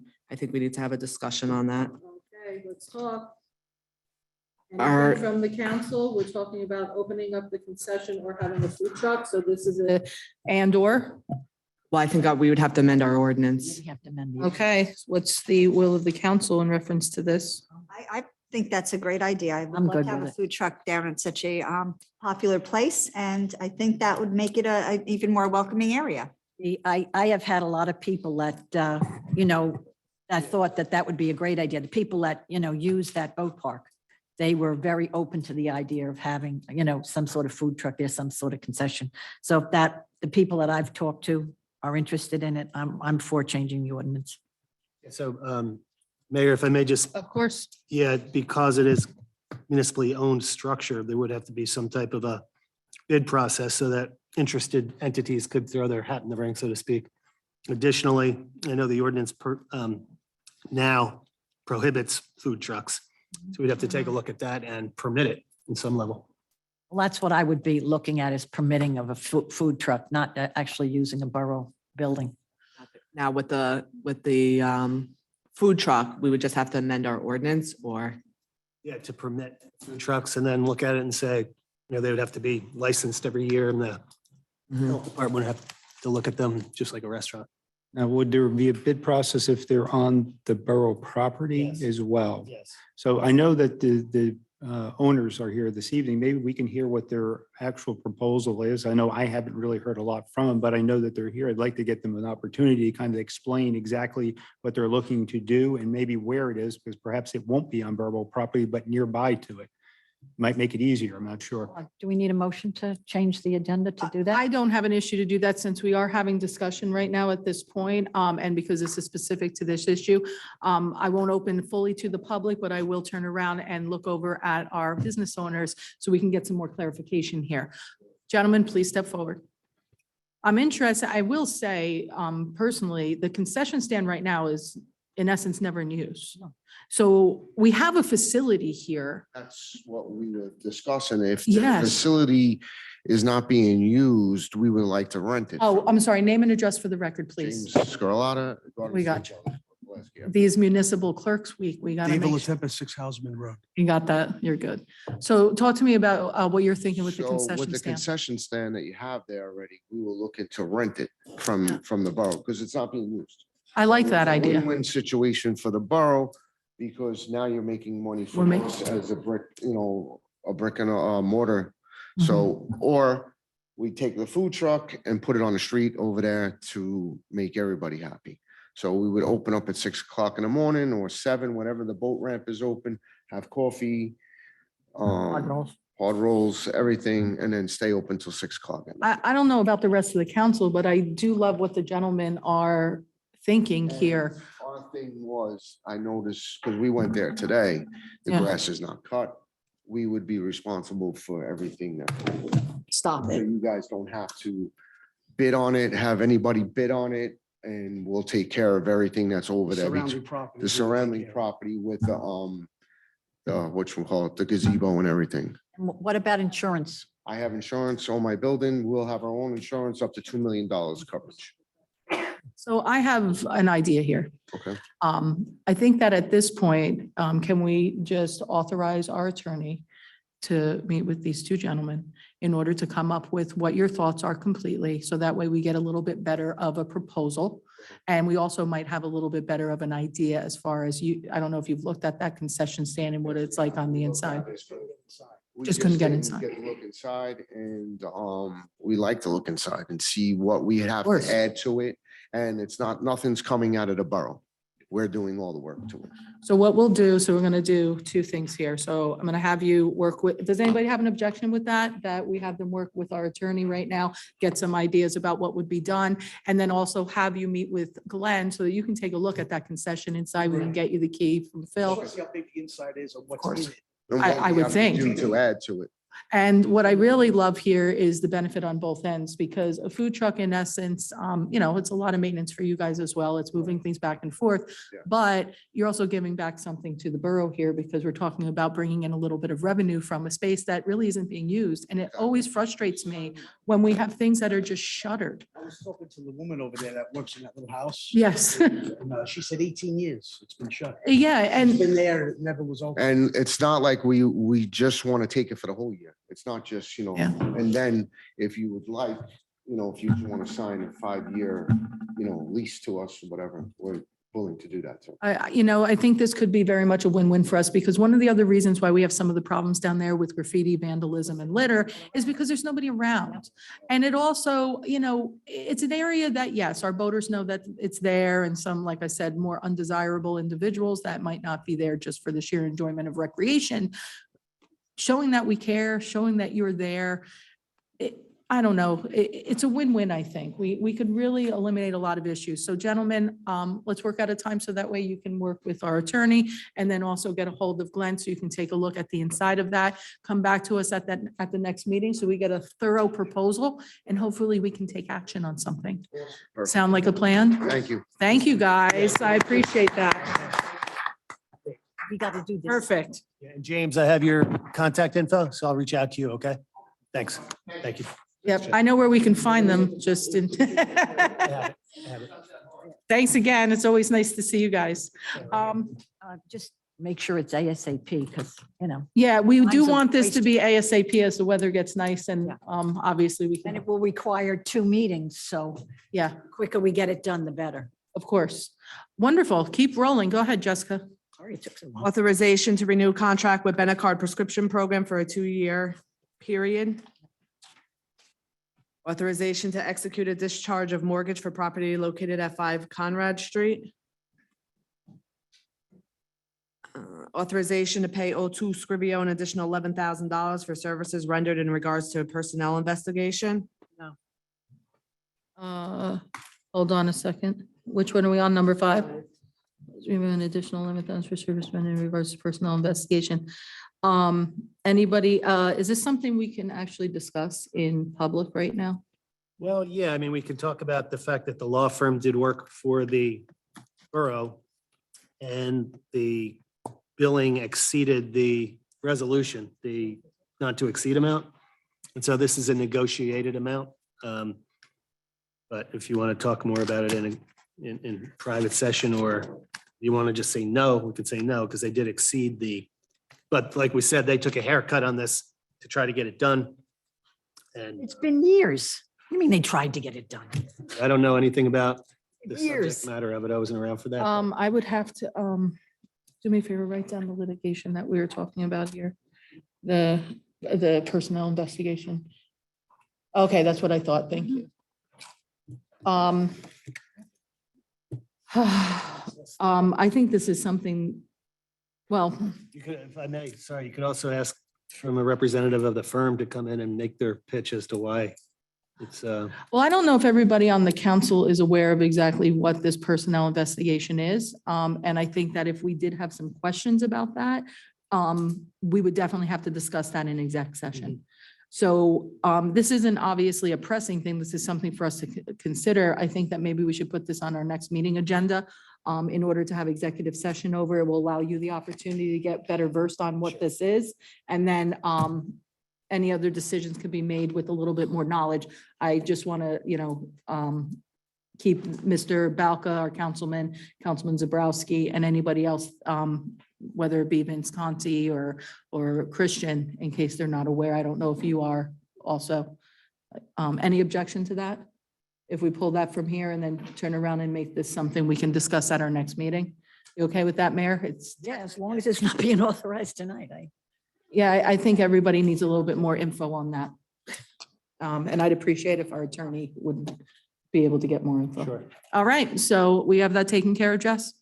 Application for temporary trailer license received from B Tate Builders to place 1 office trailer at 880 Main Street. Authorization to enter into a shared services agreement with the East Brunswick Police Department to use the borough's range as a weapons qualification, training, and practice facility for police officers of the East Brunswick Police Department. Authorization for Department of Public Works to take several borough vehicles to the Riley's Touch a Truck on May 7th, rain date May 21st at South Amboy High School. Authorization to award a contract for groundskeeping at various borough properties. We received bids on 420 and they are currently being reviewed by the professionals. So if everything's in order, we can award at our next meeting. Authorization to issue change order number 1 and 2 to Preferred Mechanical for the ceiling replacement and HVAC upgrades at the Public Safety Complex in the amount of $3,959 and $96,679 for additional work needed. Madam Mayor. Dan's questioner. Question, I'm sorry. The change orders, I mean, Jay, that's not, that's an architect question, not a Jay question. Our office was not involved with that. I think USA Architects was handling that for the borough. I mean, because it's, I mean, it's a HVAC job and one of the change orders for $96,000 is a lot of duct work. The building didn't change substantially since the original specs were out there. I don't assume, know right? exactly, but I believe that it was additional work that wasn't in the original contract, but it was necessary to, that's my recollection of it. It was just additional work that they asked to be done, you know, after the contract was awarded. Public, I hate to rely on you, Councilman Sobrowski / Chief. Did you have any more info on that? Because it was probably around. I don't have any additional to add. I do know, I was around at the time that the contract had been entered into, and I know a lot of the plans that had gone on, but I can also tell you that that building is a combination of a lot of things where the original plans, it doesn't meet the original plans, and every time one of the systems had to be replaced or repaired, it inevitably led to more issues to be uncovered and repaired. I think it behooves us to know exactly what it is that has to be done for $96,000, but it wouldn't surprise me that that there was extra work that had to be completed once they opened everything up. Did you want more information on that, Councilman Balca? You're watching those pennies. Because one of the things on the change order is replace all grills, registers, and diffusers for $28,000. That was left out of the original bid, I guess. It seems like, I think we need to shop for a new architect next year, because, I mean, Didn't even name an architect. We don't have one. Yeah, we didn't name one. yeah, we need to beg for more RFPs next year, because that's pretty, That's like a- that's pretty common part of an air conditioning job, isn't it? Well, I don't know. Usually my vents, when my house, I may have to change the coil or I may have to change the outside unit, but all the vents pretty much stay the same. I know there was some question as to black mold. And we had a call, you remember we had a call? One of the employees complained about it and you had to get an environmental group in to check it out? Yes. So it may have something to do with that. I'm really not sure. I wasn't here for that. I was here for asbestos. Oh, okay, asbestos. But No, I do think, oh, yeah, maybe. Councilman Balca, you bring up a very valid point. And yes, in looking at that change order, when you look at something like registers and grates and covers, you would think that that would be part of the original bid. Because I know when I contract my husband to do work around the house, I make certain that I identify all the things he needs to purchase before he goes out to get them. So with the penalty clause. So yeah, I agree with you. Did you have anything else that you wanted to add? Or you're okay with the change order then as is, but moving forward? Yeah, wonderful. Okay, and be more, we have to be more cautious with what we take in as our bids and the specs of those bids to make sure everything's covered in it. Okay, wonderful. Thank you. Moving on. Okay, that brings us over to Business Administrator. Seeking authorization to engage Phoenix Advisors with regard to the pending pilot application for the Arsenal Trade Center at a fee not to exceed $12,500 to determine if in fact it is or is not a financial benefit to the borough. The 12,500 is how many man hours then in reference to this work? Do we have an idea? I think they're at 150 an hour. 150 an And hour. Like I said, okay. that's a not to exceed number that would be comfortable to make sure that we do not exceed. I Okay. don't think it'll quite honestly be anywhere near that. Okay. How do we feel, council? Mayor, I just want to reiterate what I mentioned in public session on the other meeting, and I would be asking, or at least requesting, for a motion that we review our ordinance. I'm not saying that we should table this discussion, but we should really review our ordinance and bring it up to the level of representing how the borough would respond to future pilot applications, given the great amount of confusion that seems to be surrounding this application. I think that's a very wise decision, and we know that we have other developments right now that are churning and will more than likely also come forward with pilot agreement requests for consideration. Anyone from the council have an objection? I just have a legal question to Sean. We'd be reviewing our ordinance, but we couldn't be different than the state ordinance. We couldn't be any stronger than the state ordinance, because you said that before. State would take precedence over anything that we would do. Well, yeah, generally, as long as it doesn't supersede the state statute, you can make things tighter or more restrictive, make it more requirements, if you will, but it can't be contrary to the state statute. Our borough ordinance on appointments is more restrictive, and you said it didn't matter what our borough ordinance said, state statute always takes precedence. We can't be any stricter. We can be less, but we can't be any stricter than the state statute. That's It's apples and oranges, what you're talking about. The statute that I cited and I provided to you in the memo is black letter law. You can say that it's not, that's your opinion, but we're talking about pilots now.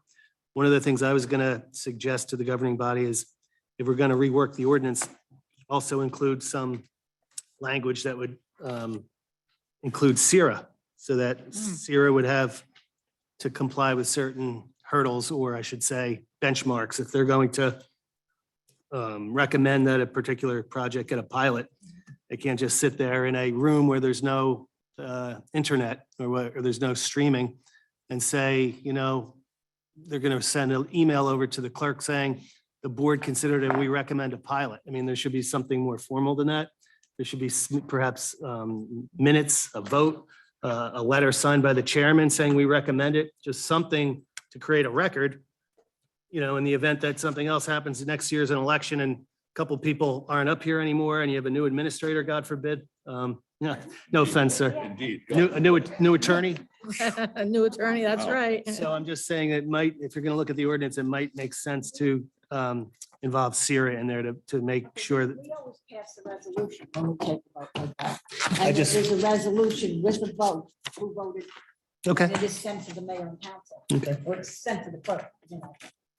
Did that not happen? Was there a copy of the resolution? Yeah, we are.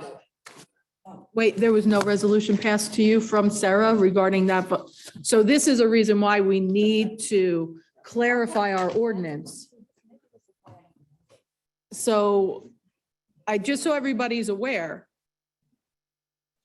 right now, one of the issues is that we don't have a resolution from the redevelopment agency recommending just an email. So no resolution, no signatures from anybody on the redevelopment agency, pushing that over to the council for consideration. I mean, again, clearly this has to be unraveled, but we need to we need to be forward thinking here now. We see the disaster, we see the problems, and we have the ability right now, under the request of Councilman Zabrowski, to clean up our house a little bit here. So I think that this is a must, in my opinion. And I think- So. Is Councilman Zabrowski, oh, sorry. No, go ahead, Council President Anoa, go ahead. Wanted to make sure, was he proposing that we table or we motion to re-update the res? I'm trying to understand what the recommended solution is right now. Yeah, my suggestion was to have our ordinance reviewed by council and then modified or updated to be able to include pilot programs. Right now, the abatement ordinance does not include that, although it does have some language or a bit of the language from the state statute. I think the purpose of my request is that we actually are able to establish better rules and protocol so that situations like this don't occur in the future. And it's much more transparent to everyone as we move forward, because I don't think this is the last application that we're going to have for a pilot. Understood. I appreciate that clarification again. And Mayor, you were saying, just wanted to make sure I was hearing correctly. No, that's exactly correct, Council President. I think that it's a wonderful idea, but Councilman Zabrowski did ask for a motion for that, because in order for anything to move forward, either a motion or an authorization. Sean, I'll ask you, do we need a motion or an authorization from the council in agreement, having you set to work on this? No, I mean, if everybody's in agreement, it's just an administrative function. And what we would vote on is ultimately the product of The the product. research. So you'd be voting on the ordinance. And as we go through it, I could present a template and somebody could say, well, we want to add this to it or take that out. If you want me to just start the work on revamping the ordinance, we can just go forward on that. So we'll go just really quickly. Does anybody have issue with authorizing Sean to get to work on that? Anyone on the left side? Heads are shaking no. Speak now or forever hold your peace. That's one of my other functions as a mayor. I get to marry people. It's always a good idea to find what's not matching in our code. I know we've been doing that, taking other things off, finding conflicts. It's always a good idea to take another fresh look at things. And our two council people that are online, Christian and Vince. Vince is off, but Christian, go ahead. I am in agreement. I just wanted to, for the sake of my own understanding as well, and I apologize for if I'm taking time here, but I know Councilwoman Novak wanted to follow up for some clarification with the attorney. Could I just get more details on what we concluded with that as it relates to this? Oh, Mary, or Council, Sean. Sean? No, I mean, I think the question was, can the ordinance conflict? And I don't mean to put words in your mouth. Can the ordinance be contrary to state statute? And the answer is no. You can, the ordinance, the municipal ordinance can be more restrictive. It can have extra items that are not in the state statute, but it can't be contrary to the state statute.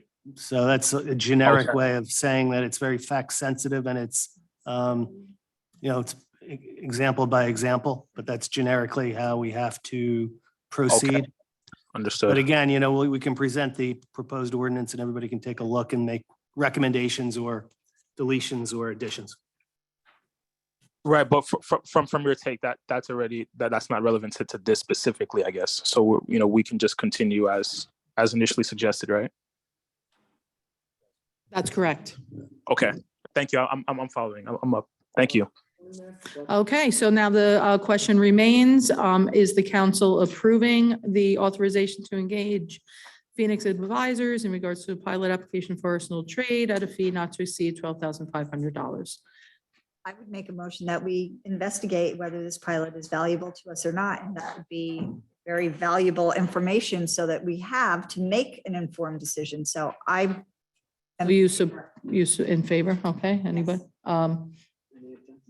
Are there any objections to moving this to Phoenix? As long as this does not obligate in any way. No, it's for us to make a better, more informed decision. Yeah.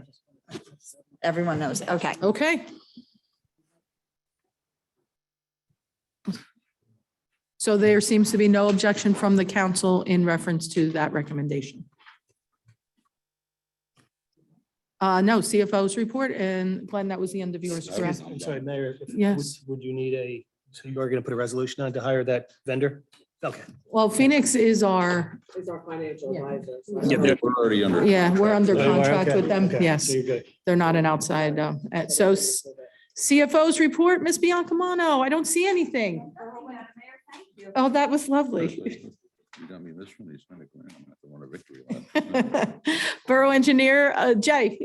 Thank you, Madam Mayor. One item, we're receiving bids tomorrow for the South Minnesink Avenue project. So if everything's in order, we'd like a resolution at the next meeting awarding a contract. That's all I have. Okay. Thank you. Thank you. Borough Attorney? I don't have anything. Wonderful, thank you. Executive session, not necessary at this time. Public portion. Anybody? Mr. Duffy? I still don't see anybody online that.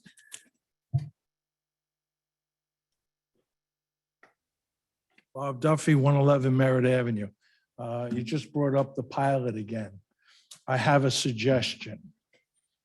Why don't we just eliminate it periodly? Number one. Number two, then it'll stop any corruption, because that's where it starts, when you can give away something. Not saying you are, but there's an opportunity for corruption that way. So Saraville does not give out pilots to anybody. You want to do business in town, do your business. This way you don't have to worry about who's going to vote for what and this, that, and everything. Just eliminate it periodly. Have an ordinance. Thank you. I always bring up interesting insight.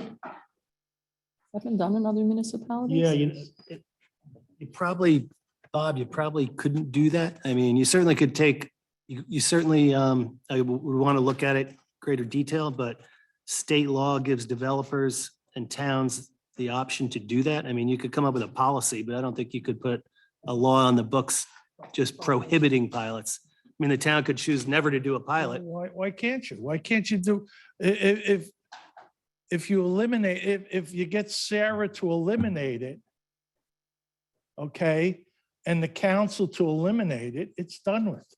But I'm only saying this, why it's a breathing ground for corruption. This town just went through a lot of experiences over corruption. Okay, and I was part of that Sarah in 2001. Okay, people approached me for the pilot. And I said, no. I said, no. I'll do my business the way I want to do business. I don't have to pay extra. I don't have to ask this one. I don't have to do that. Eliminate it. It's a breathing ground to start corruption. You're cleaning the town up. You're doing the right thing.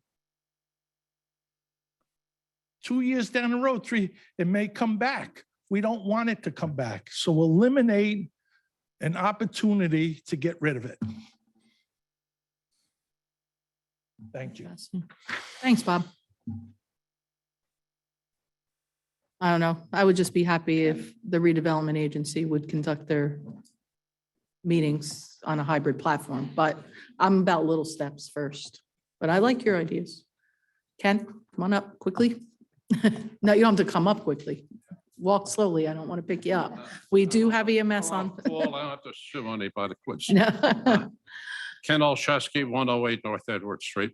The counselor actually stole some of my thunder on Sarah.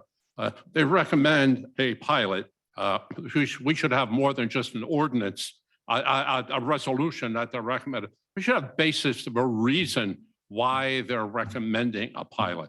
You know, I'm not totally opposed to it, but there are circumstances where we might want a pilot. We might want to, if we're taking on an industry or a business, that might be a draw, an attraction to bring in more business and stuff. It might be worth it. But what we're doing, and I think what probably Mr. Duffy and some other people are talking about, it seems to be like the giveaway. Everybody's going to apply for a pilot naturally, and then it does become something where you have to watch the corruption. We have certain things in this town. We have advantages that maybe we could explore. I'm not an economic development person, but I've told this body before, I'm a distribution center manager. Could I manage this place on Minnesota? No, I'd be way out of date, believe me. But I managed the 60, 80, 100,000 square feet buildings with 70, 80, 90 people under me. I did participate in my company, a multinational company, one of the largest privately held companies in the United States. I did participate in citing locations for distribution facilities.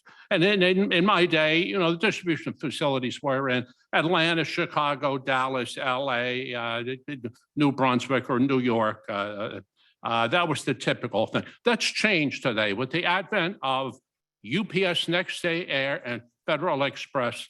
People don't need as many of emergency type distribution centers. The reason we've got all these centers today is really just out of a different type of people. We want everything yesterday. My business, we dealt with belts and hose and things could keep an assembly line down and people off the job for a day or two at General Motors or Ford. That's why we needed a local place.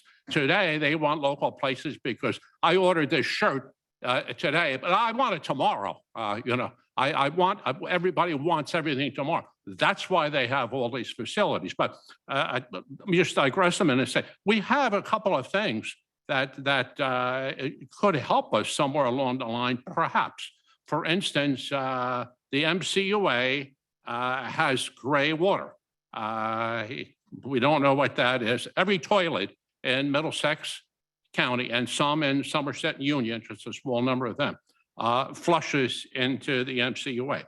They treat, the liquid is called the effluent, and that effluent is treated several times, and that is discharged out into the Raritan Bay.